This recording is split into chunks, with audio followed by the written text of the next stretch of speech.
¿Cuál fue el maestro que más te sorprendió? Intenta describirnos para que Sergio y yo tengamos una Ahora visualización de él. Esto sí que te va a sorprender. Me has preguntado quién me sorprendió más, pues yo te voy a sorprender a ti. Mi gato Emil. Hablas Tiene un libro, Lo que aprendí de mi gato Emil. Sí, y es el más vendido de la editorial desde hace años. Quiere decir que aunque hay gente que tiene mucha maldad en la mente con respecto a los animales, hay gente que ama mucho a los animales y a los gatos. Se dice que en Japón, por ejemplo, hay 12 millones de gatos. Wow. Hay muchos gatos, pero hay gente muy mala. He tenido que soportar ver cómo les maltratan, les pegan, les atropellan inconscientemente, pero hay gente muy buena. Y aprendí mucho de mi gato Emil, porque aprendí de él. Mira, mi gato Emil llegó a mi vida en un momento muy esencial. Luisa, mi mujer, viendo cómo se desarrollaba todo en la UCI y que yo no salía nunca del coma, pensó que era muy probable que yo no volviera a casa. Entonces había un gato por el barrio que estaba todo el día maullando porque no le daban de comer y sufría.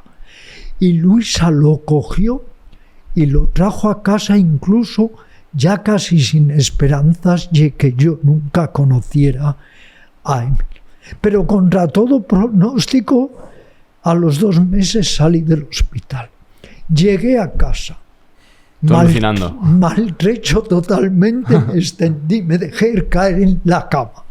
Y aparece un personaje maravilloso y precioso que se tumba sobre mi mente paralítica. Yo había quedado con una mente mucho tiempo paralizada y él se extiende como para darme su energía y su amor, horas y horas sobre mi mente paralítica. Y nada más conocernos fue un flechazo. Yo comprendí que habiendo ido a buscar por todo el mundo maestros, ahí tenía un gran maestro, mi gato Emil, que durante 11 años me enseñó amor, ternura, ecuanimidad, que era el único que no me juzga, porque fijaros, desde los 15 años en este terreno, cuánta gente me ha juzgado, la mayoría para bien, pero también grupos ultra o ortodoxos en exceso para mal. Él era el único que nunca me ha juzgado. Me enseñó todo. Cuando yo hacía yoga, estaba a mi lado. Cuando estaba escribiendo, se colocaba encima del sillón a mi lado. Cuando estaba meditando, en mis piernas. Y me decía yo a mí mismo, o sea, he arriesgado mi vida. 40 años de mi vida viajando, Himalayas, Bután, Nepal, Sri Lanka, y lo tenía en casa. El gran maestro me ha venido a visitar en el momento más difícil de mi vida, porque claro, durante meses pensaba que lo mío también podía ser no una listeria, sino una hemorragia cerebral. Claro. Entonces estaba en una situación todos los días ahí de qué pasaría. Me abandoné al destino, pero ahí estaba siempre Emil. Luego él también se convirtió en mi segundo aliento. Claro. El segundo aliento interior y el segundo aliento exterior. Claro. Igual que vosotros tenéis el primer aliento interior y vuestras parejas el segundo aliento. Ya ves. Y vuestros amigos el tercero. Y yo espero ser el cuarto. ¿Cómo vives tu vida actualmente? Bueno, antes que nada, estoy encantado de venir a veros. Encantado nosotros. Y que en persona me expliquéis lo de que tenemos un plan. ¿Cuál es el plan? La realidad, Ramiro, es que el plan que teníamos no era ninguno, era lo justo para el día siguiente y fue de una lista de nombres, salió tengo un plan, que luego, pues al final, metafóricamente, en la vida sí que hay que tener un plan para saber hacia dónde hay que ir. Claro. Hablaremos de eso también. De tener un plan. De cómo proyectar el plan sin que nos queme o nos angustie o nos obsesione.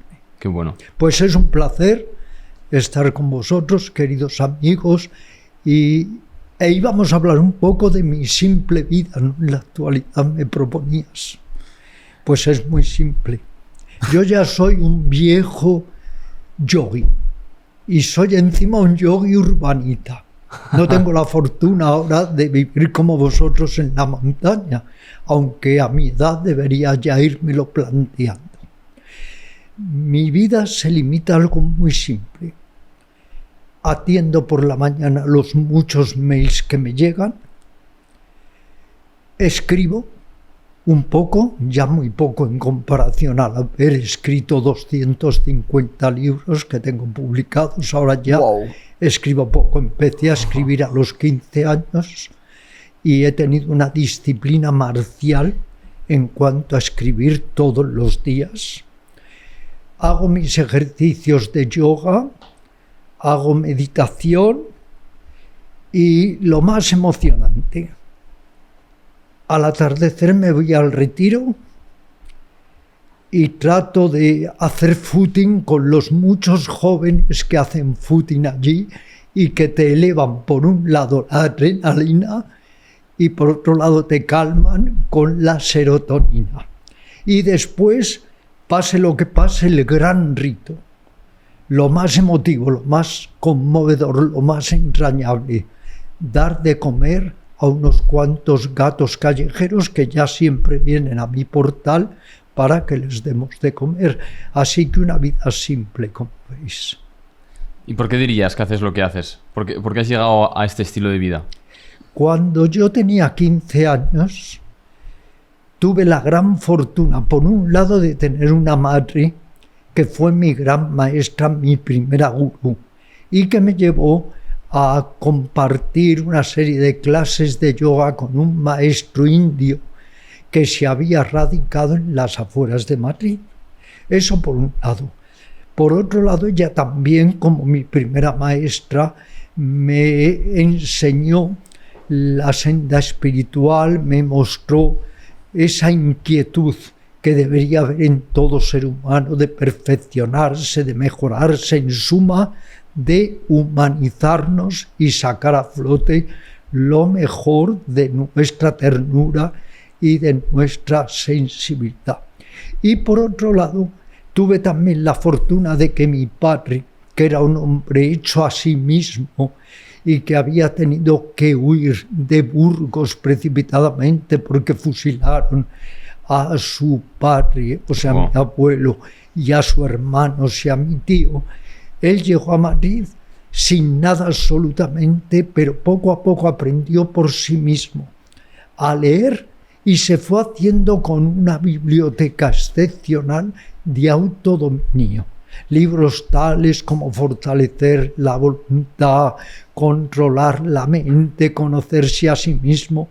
Y yo por las noches, un poco clandestinamente, me colaba en esa biblioteca y empezaba a absorber todas estas temáticas que para mí iban a ser esenciales. Luego, por un lado, tenía o disponía de la sensibilidad, la ternura, la intuición de mi madre, que era muy avanzada para su época, y por otro lado de esa voluntad férrea de mi padre, que él mismo había aprendido poco a poco con esa gran maestra que es la vida y estudiando todos estos libros. Y ahí, con 15, con 16 años, empecé a darme cuenta de que si no encontraba el sentido de que esta vida había sido como arrojar la vida en un estercolero.